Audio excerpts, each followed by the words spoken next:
Welcome to Naresh academy. Union public service commission మరియు Andhra Pradesh public service commission group 1 and group 2 సంబంధించి November 25, 2023 తేదీ సంబంధించి practice questions. Question number 1. Question number 1. భక్తి ఉద్యమానికి సంబంధించి కింది ప్రకటనలను పరిశీలించండి. 1. భక్తి ఉద్యమం మధ్యయుగ భారతదేశంలో ఉద్భవించింది. దైవంతో భక్తి మరియు వ్యక్తిగత సంబంధాన్ని నొక్కిచెప్పింది. 2. భక్తి కవులు ప్రజలతో సంభాషించడానికి హిందీ, మరాఠీ మరియు బెంగాలీ వంటి ప్రాంతీయ భాషలను ఉపయోగించారు. 3. భక్తి ఉద్యమం ప్రధానంగా ఆచారాలు మరియు విస్తృతమైన వేడుకలపై దృష్టి సారించింది. పైన ఇచ్చిన స్టేట్మెంట్లలో ఎన్ని సరైనవి? ఏ ఒకే ఒక్కటి, బి కేవలం 2, సి 3, డి ఏదీ లేదు. జవాబు బి. వివరణ: భక్తి ఉద్యమం దైవంతో భక్తి మరియు సంబంధాన్ని నొక్కిచెప్పింది మరియు ప్రజలతో కనెక్ట్ అవ్వడానికి స్థానిక భాషలను ఉపయోగించింది. ఇది ప్రధానంగా ఆచారాలు మరియు విస్తృతమైన వేడుకలపై దృష్టి పెట్టలేదు. Question number 2. ఆమోదించిన బిల్లులకు గవర్నర్ ఆమోదం నిలుపుదల చేసిన సూచనతో రాష్ట్ర శాసనసభ కింది వాటిలో ఏది సరైనది? 1. ఆర్టికల్ 200లోని ముఖ్యమైన భాగం గవర్నర్కు సమ్మతిని నిలుపుదల చేయడానికి అధికారం ఇస్తుంది.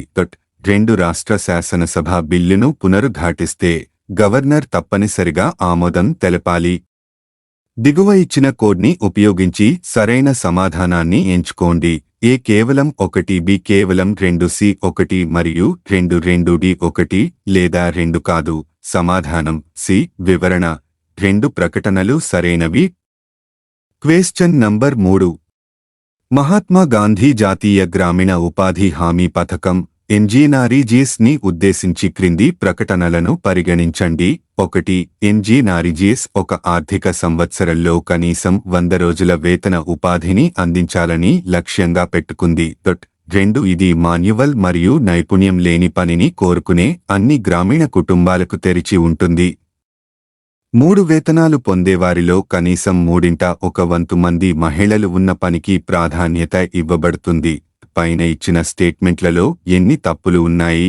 ఏ ఒకే ఒక్కటి, బి కేవలం 2, సి 3, డి ఏదీ లేదు. సమాధానం డి. వివరణ: 3 ప్రకటనలు సరైనవి. ఎన్జీఆర్ఈజీఎస్ ఒక 100 రోజుల వేతన ఉపాధిని అందిస్తుంది.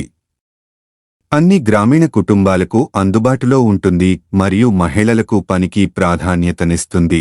Question number 4. ప్రధానమంత్రి గరీబ్ కళ్యాణ్ అన్న యోజన ముకాయ్ కి సంబంధించి పొడిగింపు కింది స్టేట్మెంట్లలో ఏది సరైనది? 1. 2020లో కోవిడ్ మహమ్మారి సమయంలో ఈ పథకాన్ని తొలిసారిగా ప్రవేశపెట్టారు. 2. ఇది జాతీయ ఆహార భద్రతా చట్టం లబ్ధిదారులకు ప్రతి నెల 10 కిలోల ఆహార ధాన్యాలను ఉచితంగా అందిస్తుంది. దిగువ ఇచ్చిన కోడ్ని ఉపయోగించి సరైన సమాధానాన్ని ఎంచుకోండి.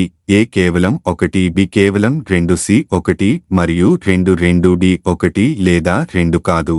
జవాబు ఏ. వివరణ: ముకాయ్ నెలవారీ 5 కిలోల ఉచిత ఆహార ధాన్యాలను అందిస్తుంది మరియు ఇది అర్హత కలిగిన నెఫ్సా రేషన్ కార్డ్ హోల్డర్ల కోసం 2020లో ప్రవేశపెట్టబడింది. Question number 5. కంబాల గురించి ఈ క్రింది ప్రకటనలను పరిగణించండి. 1. ఇది కర్ణాటకలో జరిగే వార్షిక గేదెల పందెం. 2. రేసు మురికి చెత్తతో కూడిన వరి పొలం ట్రాక్పై నిర్వహించబడుతుంది. 3. జంతువులను వ్యాధుల నుండి రక్షించినందుకు కంబాల దేవతలకు కృతజ్ఞతలు తెలియజేస్తుంది. పైన ఇచ్చిన ఆప్షన్లలో ఎన్ని సరైనవి? ఏ ఒకే ఒక్కటి, బి కేవలం 2, సి 3, డి ఏదీ లేదు. సమాధానం సి. వివరణ: 3 ప్రకటనలు సరైనవి. Question number 6. భారత్ ఏ సంవత్సరం నాటికి జపాను అధిగమించి ప్రపంచంలో 3వ అతిపెద్ద ఆర్థిక వ్యవస్థగా అవతరించే అవకాశం ఉందని S&P గ్లోబల్ మార్కెట్ ఇంటెలిజెన్స్ నివేదిక తాజాగా పేర్కొంది?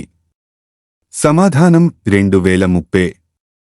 వివరణ: అప్పటికి భారత్ స్థూల దేశీయోత్పత్తి $7.3 ట్రిలియన్ చేరుతుందని సంస్థ అంచనా వేసింది.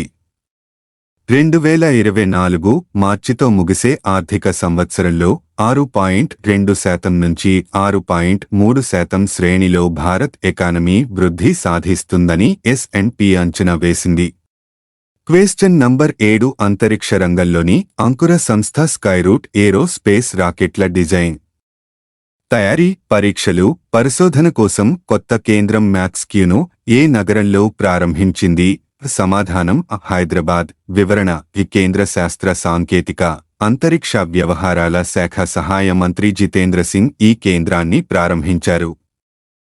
క్వశ్చన్ నంబర్ 8 అమెరికా ప్రతినిధుల సభ స్పీకర్గా ఇటీవల ఎవరు ఎన్నికయ్యారు? జవాబు మైక్ జాన్సన్. వివరణ: స్పీకర్ పదవి నుంచి మెక్కార్తీ తప్పుకోవడంతో ఈ ఎన్నిక నిర్వహించారు. లూసియానా నుంచి చట్టసభకు ప్రాతినిధ్యం వహిస్తున్న నూతన స్పీకర్కు విపక్ష రిపబ్లికన్లు అంతా మద్దతు పలకడంతో మొదటి బ్యాలెట్ పోరులోనే ఈయన స్పీకర్గా విజయం సాధించారు.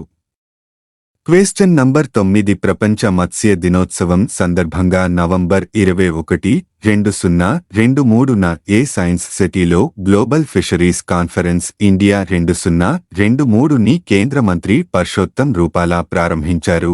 సమాధానం గుజరాత్లోని అహ్మదాబాద్. వివరణ: దీనిని ప్రపంచ మత్స్య దినోత్సవం సందర్భంగా గోల్లోని ఫిషరీస్ విభాగం నిర్వహించింది. ఈ సందర్భంగా రూపాలా మాట్లాడుతూ ప్రపంచంలోనే చేపల ఉత్పత్తిలో భారత్ 3వ స్థానంలో ఉందన్నారు. వివిధ అంతర్జాతీయ సంస్థలతో పాటు వివిధ దేశాల నుంచి 10 విదేశీ మిషన్లు ఈ సదస్సుకు హాజరవుతున్నారు. క్వశ్చన్ నంబర్ 10 వైఎస్ఆర్ కళ్యాణమస్తు వైఎస్ఆర్ షాదీ తోఫా పథకాలకు సంబంధించి ఏడాది జూలై నుంచి సెప్టెంబర్ వరకు జరిగిన వివాహాలకు సంబంధించి 511 జంటలను ఆశీర్వదిస్తూ ఎన్ని కోట్ల ఆర్థిక సాయాన్ని నేరుగా వారి తల్లుల ఖాతాల్లోకి జమ చేశారు? సమాధానం 81,64,00,000 రూపాయలు. వివరణ: ఈ పథకం ద్వారా ఇప్పటికే 3 త్రైమాసికాల్లో 3 విడతల్లో ఆర్థిక సాయాన్ని అందించాం. అక్టోబర్ 2022 నుంచి మొదలు పెడితే ఈరోజు ఇస్తున్న 4వ విడతతో కలిపి మొత్తం 46,062 జంటలకు 349 కోట్ల రూపాయలు మేర తల్లుల ఖాతాల్లోకి జమ చేసినట్టయింది. ప్లీజ్ లైక్, షేర్, కామెంట్ చేయండి మరియు subscribe my YouTube channel @NareshAcademy 5509. Thank you one and all.